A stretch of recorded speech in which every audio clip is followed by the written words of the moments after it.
Bonjour à tous, bienvenue pour votre nouvelle émission Tribune Mayol, l'émission sur l'actualité du RCT sur BFM Toulon.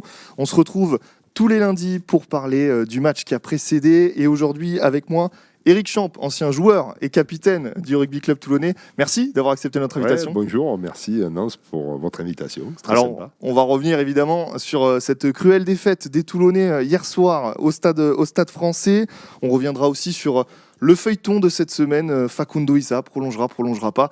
Et puis on terminera avec un mot sur notre prochain adversaire, Castres Olympique. Tribune Mayol, ça commence maintenant.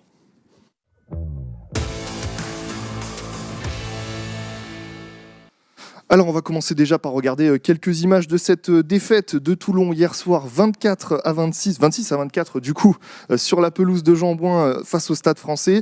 Toulon qui avait bien commencé, une belle première mi-temps, 2 essais marqués par Wanicolo et Serein. Malheureusement derrière au retour des vestiaires ça s'est complètement délité pour Toulon et on s'incline finalement 26 à 24 même si Laborde a marqué un essai après la sirène pour accrocher le bonus défensif. Au classement, Toulon est toujours dans la zone rouge à la 13e place. Éric Champ, pour commencer, une question simple. Qu'est-ce que vous avez pensé de la prestation des Toulonnais hier soir ? J'ai pensé, je suppose, d'abord comme les joueurs, le staff et puis l'ensemble des supporters de la tristesse parce qu'il faut gagner. Il faut gagner, il est urgent de gagner. Bien sûr à Mayol, mais aussi à l'extérieur puisqu'on a laissé quelques points en route à Mayol et c'est vrai que la première mi-temps était plutôt intéressante. La deuxième mi-temps était quand même difficile et presque à sens unique pour le Stade français, quoi. Donc, comment est-ce que vous d'un point de vue extérieur, vous expliqueriez ces deux visages ? Une première mi-temps assez séduisante et où Toulon rentre au vestiaire avec de l'avance, et puis cette deuxième mi-temps à sens unique comme vous l'avez dit. Alors bon, c'est toujours facile de critiquer, d'analyser, surtout quand on n'y est pas. Et moi, j'essaye de voir les choses de façon simple. D'abord, je crois que cette équipe manque cruellement de talent. Il faut ce groupe, il faut dire les choses comme elles sont. Il y a aujourd'hui un championnat, un top 14 qui est tiré vers le haut par un recrutement massif et un recrutement de qualité.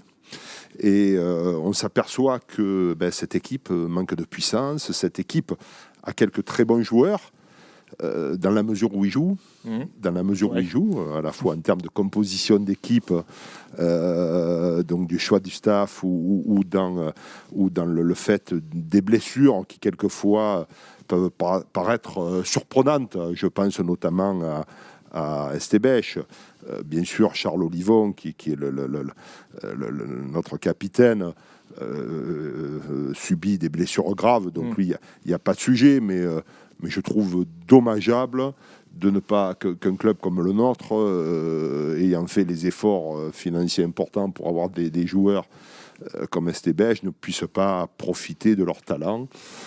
Parce qu'à un moment donné, il a pris un coup sur le carafon, quoi. Je veux dire, nous, on n'aurait pas joué un match, autrement.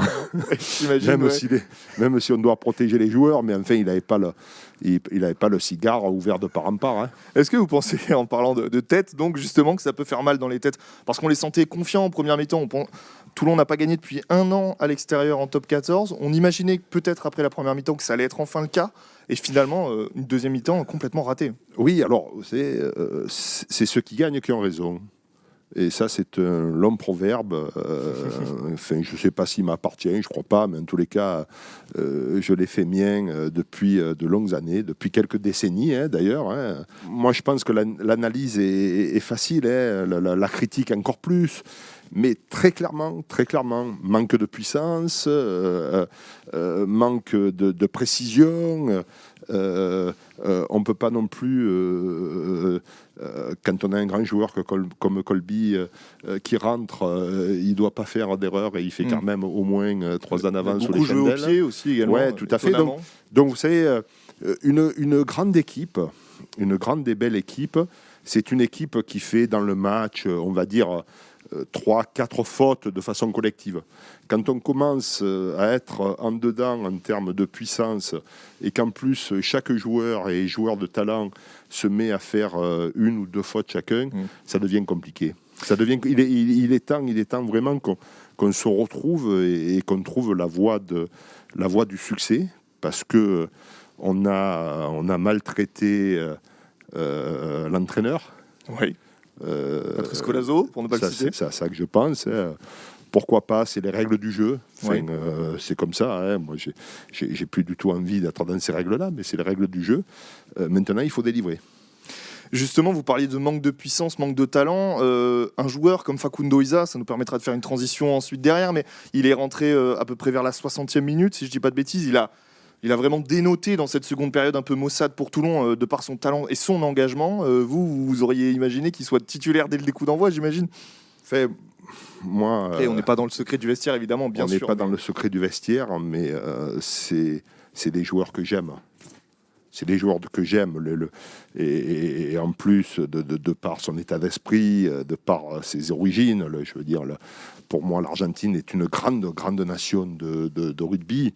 Et quand on a la chance d'avoir dans son club un joueur comme ça, je vais même presque jusqu'à dire qu'il faut construire l'équipe presque autour de lui. Et c'est très très surprenant, parce que quand on parle de manque de puissance, effectivement, lui, quand il est rentré sur ce sujet-là, il a remis les pendules à l'heure. Alors, j'en sais rien. Maintenant, les choses ont évolué. Moi, je suis de l'ancien temps. Moi, je suis de la préhistoire. On va sûrement être critiqué, assassiné par rapport à ça. Mais quand bien même, quand les joueurs physiquement sont plus forts que les autres, et en termes de ce qu'on appelle l'agnac, l'envie, l'appétit, voilà quoi. Eux, ils se sont pas trompés. Son coéquipier de l'équipe d'Argentine, je me souviens pas le nom, mais qui joue en face oui, tout à fait. Français, vous avez vu de quelle façon il a pesé sur le match. Alors ça nous fait un lien vers le deuxième débat, c'est la prolongation ou non de Facundo Isa. On en parle beaucoup. Nos confrères de Midi Olympique ont dit qu'il s'éloignait du RCT. Bernard Lemaître, via nos confrères de RMC, a annoncé qu'une proposition de prolongement de contrat était sur la table. Est-ce qu'il faut prolonger Facundo Isa à tout prix pour le RCT ? Il faut éviter la perte des talents. Il faut éviter la perte des talents. Et quand on dit ça, il faut éviter de perdre Facundo Isa. On a vécu, il n'y a pas si longtemps que ça, des périodes exceptionnelles. On avait la meilleure équipe du monde.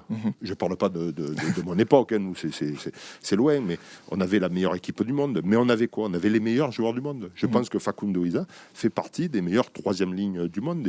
Et c'est des joueurs qui doivent rester dans notre club. Alors après, ils doivent aussi prendre cette responsabilité d'être exemplaires, de montrer l'exemple, de devenir leader. Mais il faut qu'ils restent avec nous. Regardez quel drame nous vivons quand on perd un joueur comme Van den Berg. Oui, tout à fait. Le jeune joueur de 19 ans qui part à Castres, qui est formé à Toulon, dans nos écoles de rugby, dans nos écoles de jeunes. Il s'en va, c'est catastrophique. Et tout ça pour aller chercher des joueurs qu'il faut respecter parce qu'ils sont comme nous. Enfin, je ne sais pas si tu as joué au rugby, toi, mais comme moi. Je ne reviendrai pas sur le sujet. Mais joueurs de rugby. Mais quand on a des minots et des joueurs comme ça, gardons-les et construisons avec eux. Et vous m'offrez une superbe transition puisque vous me parlez de Castres. Ça va être l'équipe qui va venir affronter Toulon. Une belle équipe de Castres, 5e au classement. Toujours difficile à manœuvrer, même à Mayol. Victoire obligatoire, là, malheureusement, pour Toulon, en tout cas, plus le choix. Il faut prendre des points et gagner cette équipe de Castres. Ah oui, c'est obligatoire. Ce serait catastrophique. Je pense que, moi, j'y serais, que si jamais on perd, on casse le stade Mayol. On casse tout. Et il faut avertir monsieur le maire de Toulon qu'il envoie la police, parce que si jamais on perd le match, on casse le stade. Mais attention, Castres, quel club, bien sûr, quelle équipe, quel état d'esprit. Franchement, hein, dans ce qui se rapproche de l'ancienne, c'est quand même le club qui porte encore ses valeurs de combat. Et j'espère que notre équipe, de toute façon, il n'y a pas d'autre solution, va être au rendez-vous. Vous parliez, on va pas regarder en arrière, on va se permettre de regarder un petit peu en arrière, puisque en mai prochain, ça fera 30 ans que Toulon a soulevé ce fameux bouclier de Brennus de 1992. Et vous vouliez nous parler, parce que le RCT vous a contacté quand même pour célébrer cet anniversaire. 30 ans, c'est pas rien. Oui, alors quelques grands anciens, puisqu'on a le privilège, nous, de la grande majorité, hein, de tous habiter encore là. On s'est réunis, on a dit qu'est-ce qu'on va faire, et puis moi, j'ai lancé une idée. Vous savez que les vrais héros, c'est pas ceux qui restent, c'est pas ceux qui restent et qui vont pouvoir fêter. Les vrais héros, c'est ceux qui sont partis. Et nous, notre vrai héros, il s'appelle Eric Melville. C'était d'ailleurs le plus grand d'entre nous. Vous voyez, comme quoi, être Toulonnais, c'est pas que naître à Toulon. Hein. C'est ensuite montrer sur le terrain que vous êtes bien devant les autres.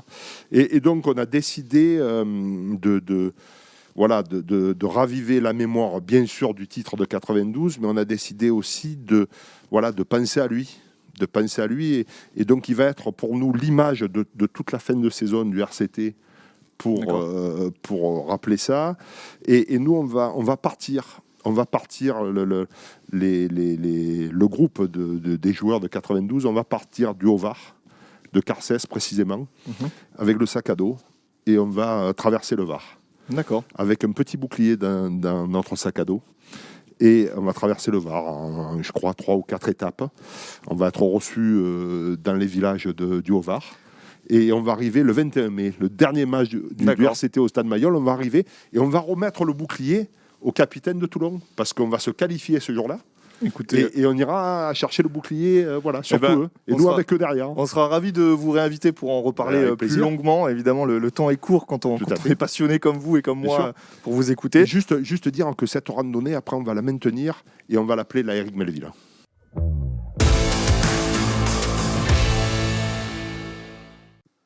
Éric Champ, merci beaucoup. Merci à vous, été avec nous. C'était très sympa. Merci d'avoir accepté notre invitation et on vous réinvitera notamment pour parler de ce titre de 1992. Oui, ou d'autres, parce qu'il y a plein d'autres joueurs. On en a déjà reçu quelques-uns. Bon, super, c'est bien alors. Avec plaisir. Merci à tous de nous avoir suivis et puis on se retrouve dès la semaine prochaine pour un nouvel épisode de Tribune Mayol. Ouais.